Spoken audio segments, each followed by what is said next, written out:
How to use our Pay Digital Air Machine. Using our air machine to calibrate your tires couldn't be easier. First, check the proper tire pressure of your vehicle.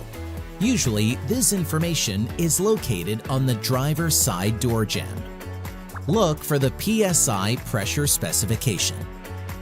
Once you know the proper pressure for the tires, go to the air machine and proceed with payment.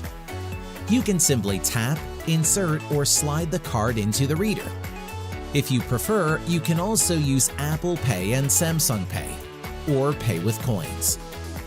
After payment, press the Air button and select the proper tire pressure by tapping the plus or minus on the keyboard.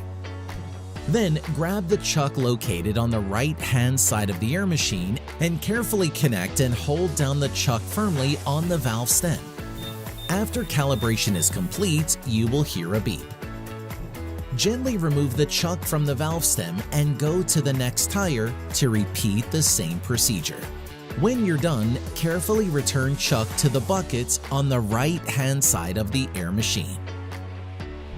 What if the tire does not inflate? If tire does not inflate when hose chuck is connected to valve stem, press the flat tire button on the keypad. Carefully connect and hold down the chuck firmly on the valve stem again and wait until you hear a beep. If the tire persists to be underinflated, then a visit to a local tire shop is recommended. Excel Tire Gauge, America's leader in digital air inflation.